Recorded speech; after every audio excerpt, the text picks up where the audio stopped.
that an infant will develop with their parent or their primary caregiver. And it's one that's absolutely critical to their emotional and cognitive growth and development. So as I said, it then goes on into their adult relationship. So what happens in those first few years of life and how a child is responded to will affect them going into the rest of their life.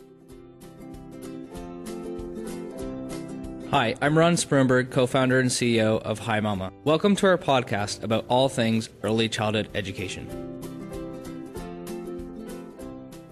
Everyone in early childhood education knows that it's all about the relationships.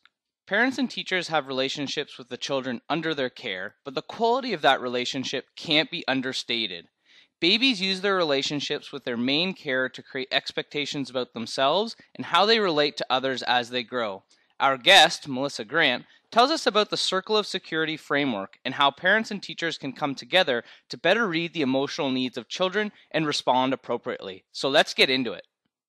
Melissa, welcome to the Preschool podcast. Thank you. Thanks for having me.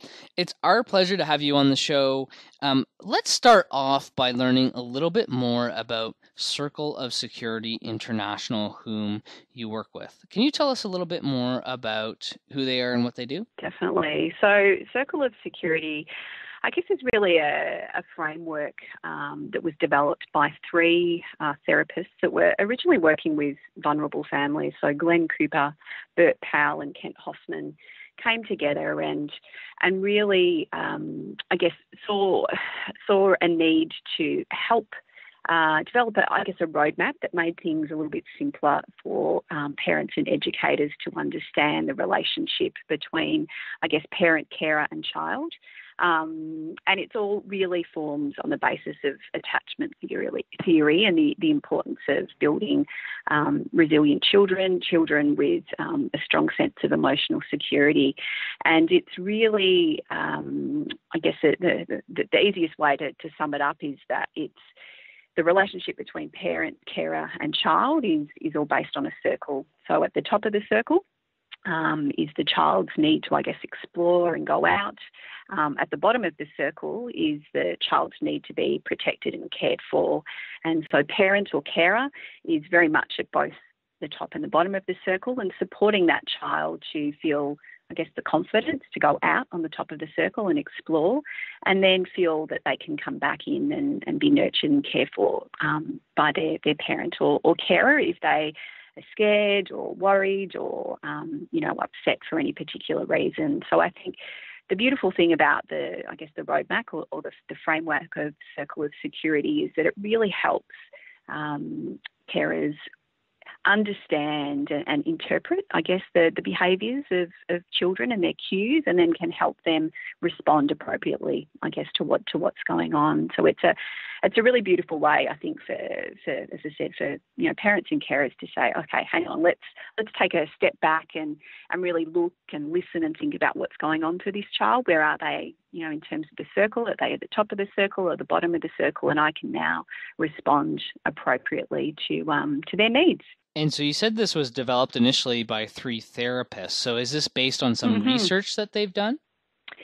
Yes, decades of research, and it goes back to, the secure parent-child relationship and how it can be supported and strengthened. So the three founders have done, as I said, decades and decades of research in their various different fields, and have since gone on to, work with parents directly through the program, and then now go out and train educators to then be able to deliver this information and work with families. So it very much forms a core of what we do at Safe Sleep Space in terms of training the childhood educators that we work with around responsive sleep and settling.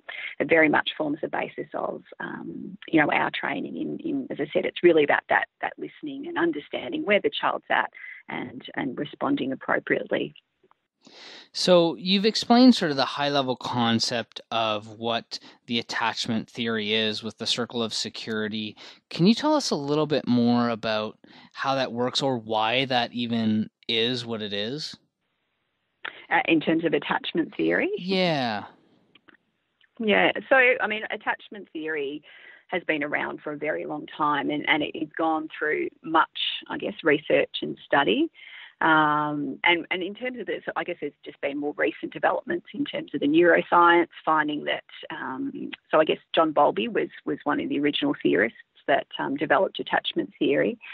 But he found that there's a very, I guess, unique and important relationship that an infant will develop with their parent or their primary caregiver.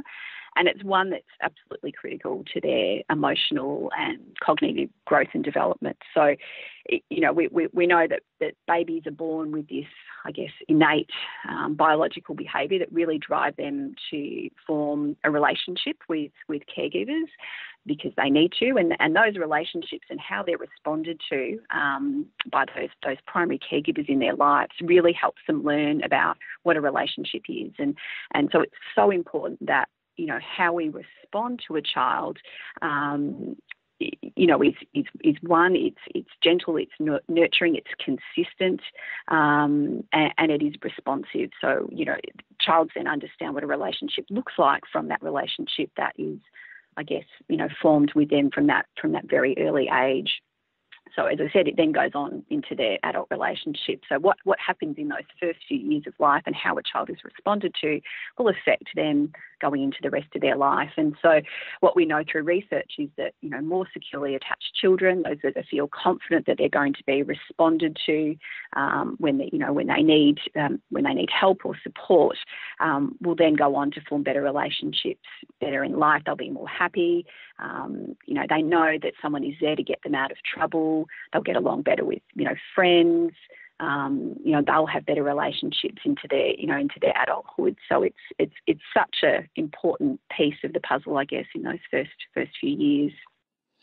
And so in terms of the circle of security, if you're an early childhood educator, let's say in the classroom, would you, as a first step, sort of on an ongoing basis, assess where the child is on that circle? Is that part of the process, or? Yeah, absolutely. That's absolutely the process. And so that's why we go and, you know, break it down. So making something that is so complex, so simple. So it's all about, goes back to that looking and listening, taking a step and thinking, okay, is this child on the top of the circle or is this child on the bottom of the circle? You know, and then adjusting your behaviours to respond to them. You're going to have a much better outcome if you just kind of go in and start thinking, okay, this child's got this going on, I need to just quickly step in and you know, get them out of trouble or you know, if they're out there, you know, children want to and need to explore, and we need to give them the opportunity to do that, but we also need to let them know that if they want to come back into that circle, that we're there for them. So it's all giving them that sense of security, I guess. And what are some of the signs that might tell you, okay, this child's in the bottom of the circle right now with needing some more protection and care? Yeah, look, I mean, you know, they're often some of the most obvious signs. You know, a child that's upset, a child that's, you know, feeling, will literally be looking, seeking someone's, you know, help and assistance, be crying and asking for help, or for whether it's a cuddle or just crying and not really knowing why. And you will find very quickly with I guess the body language that, you know, if you try and comfort a child who you say at the top of the circle, they might just be frustrated with what's going on. They're at the top of the circle, they're keen to explore what's going on for them. Isn't working, you go in, you try and fix it for them, and they're just going to get more frustrated. That's not what they need right now. They're saying, help me, support me, go out and explore. The bottom of the circle, they will very quickly, you know, fold into your body and respond to that nurturing and that I guess that, you know, call for help. And you come in and you cuddle them, you help them out, you talk them through it, and they will respond very quickly by, you know, folding in and saying, yeah, this is exactly what I need, versus getting frustrated and saying, no, I actually wanted you to, you know, help me out with something I was struggling with. And with the circle of security, is it sort of an immediate diagnosis, for lack of a better word, of whether the child's at the top or the bottom of the circle, or is it more of a longer term thing, or is it both? Look, it definitely takes practice. And the beautiful thing about the Circle of Security program that professionals can go through is that there is lots of examples. So they will show you lots and lots of video footage over and over again so that you can begin to identify, oh, that's what's going on. Okay, I can see the child's at the top of the circle. So, like with anything, you get better at identifying where the child is at over time. And then sometimes it's obviously going to be really, really clear and obvious that where the child is sitting and what they need. But absolutely, I think it's important to, look, listen. It really goes back to that. I think it's very easy for us. You see something going on with a child and you very quickly want to respond, and you might go in and just try and fix that situation for them. What we try and teach carers is to just step back, take a moment to look, to listen, what's actually going on for that child. What are those cues? What are those behaviours? And particularly with babies, it's really important to remember that they have a slower transmission of nerve pulses. So sometimes that can be quite a lag. So it is really important to spend that time looking and listening and don't sort of just jump in and want to fix something straight away. So it's about being patient, yeah. And then feeling confident that you're doing a great job of reading those cues and behaviours. Interesting. And what is some of the feedback that you've gotten from educators or parents who have gone through the process of learning more about the Circle of Security in terms of how it's helped? Huge. It's a wonderful program. I've never seen anybody come out of the program and say, well, I didn't learn anything. There's a lot of aha moments, I think, for educators and for parents, even health professionals, saying, wow, I've been working with some of these families for, however many years, and it wasn't until I went through this program and things were, I guess, simplified in a way that made me really realise that, yeah, it's complex in some respects, but it can be really simple if you can just understand where that child is sitting, and then you can understand how to respond. So it provides wonderful results for people. And as I said, many of these health professionals too that we see who have been working with children and families for years and years and years learn something after going through the program. So it really is a fantastic framework. Very interesting. And is this something that's, so you're in Australia, is this something that's primarily just in Australia, or is this international? What's the sort of take-up of this? It's an international program. So the three founders are actually based in the US, in Seattle, but they travel internationally. So we support their program here in Australia, in Melbourne, and we bring them out at least once a year for one or two programs. But they're all over Australia. They're all over North America. They go beyond North America internationally, and so they have worked in many different countries. They've even had the framework translated into many different languages. So it is truly an international program. Wonderful. And do you work yourself? Do you work primarily with parents, or do you work a lot with educators or childcare programs, healthcare workers, or all of the above? All of the above. I think in terms of working with parents, we provide very much one-on-one support consultations in terms of sleep and settling struggles that they may be going through specifically, and we work with them over a period of time to help them with that specific need. But I would almost say that we do a lot, predominantly work with health professionals and childhood educators. So going in and really helping from the very beginning. So talking particularly in terms of childhood education, because a lot of this isn't necessarily covered in their core training. So we start from the very beginning about, what is the importance of emotional security, what is attachment theory, the concepts of circle of security, before we even get into this is how to, help respond to a child that is, struggling with sleep and settling specifically, which is really our core. So we feel that core part of understanding a child, how their brain works, and how that then impacts their behaviours and how that impacts potential sleep challenges, is a huge focus of our training with professionals and educators before we get into tactics for sleep and settling, which, in many respects we do the same for parents. It's much easier to help a child with sleep challenges if you can understand what's going on for them first. Mm-hmm. And what would be the primary differences in the training of a parent, for example, versus a childcare worker or early childhood educator who's not necessarily the primary caregiver? Is there a difference there?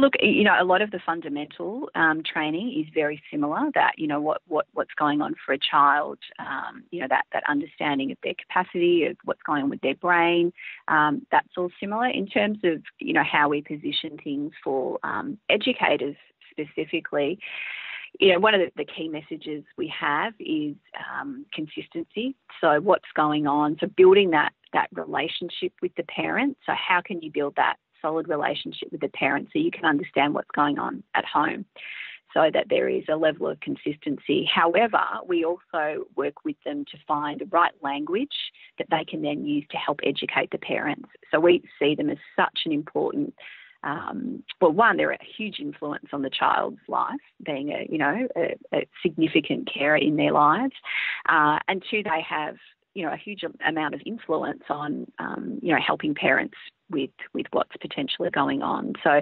developing the relationship, ensure there's consistency, helping them use some strategies. So with their knowledge, how can you translate that knowledge and pass it back to parents so that there is, a consistent response, I guess, happening for the child at home and whilst they're in care. So there's some of the differences. The other thing that we also focus on, particularly with childhood educators, is, there are some parameters that exist, particularly around sleep and settling, that are going to be very different at home as to when they're in, a room of, multiple children. So how do you deal with some of those challenges of settling multiple children in a room? How do you deal with the challenge of a parent coming and saying, I want you to, rock my child to sleep, and there's, 15 other children that need to be settled to sleep at nap time.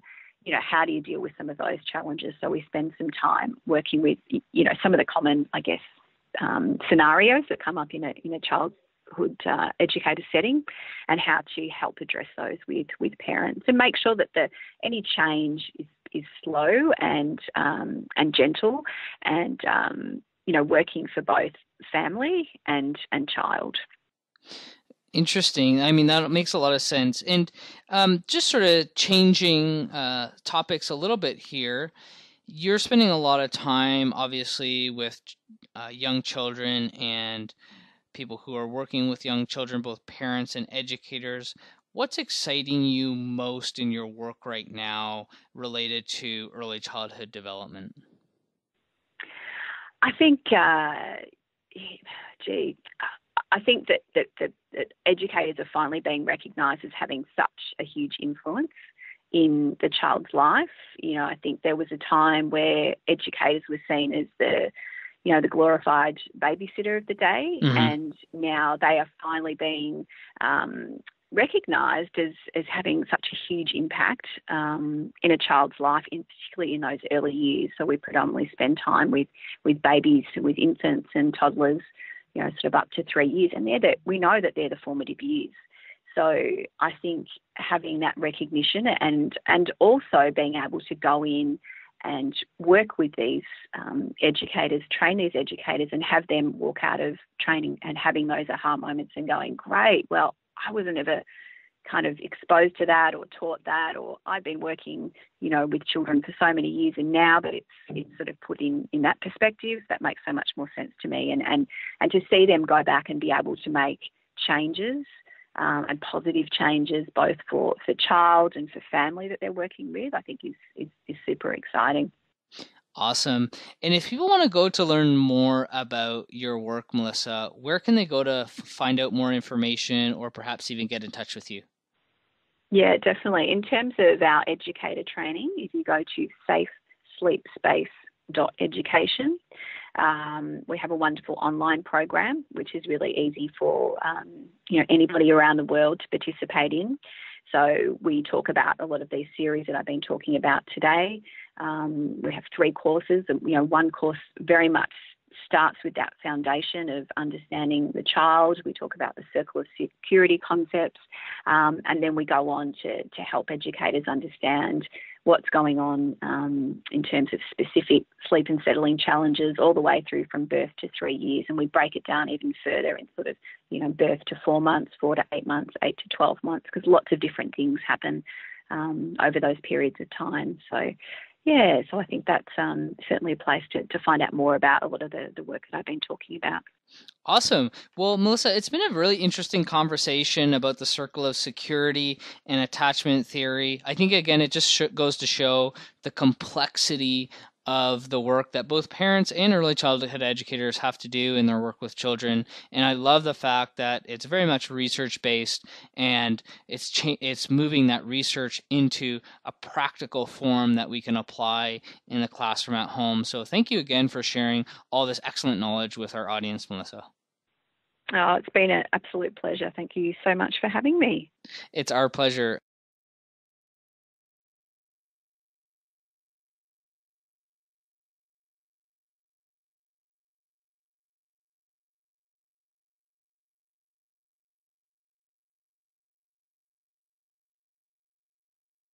If you enjoyed our conversation, don't forget to subscribe for more episodes and leave a review. The Preschool Podcast is brought to you by Hi Mama. If you're anything like the thousands of teachers listening to the Preschool Podcast, you know how long it takes to fill out daily sheets, child portfolios, and lesson plans. And that's where Hi Mama saves the day.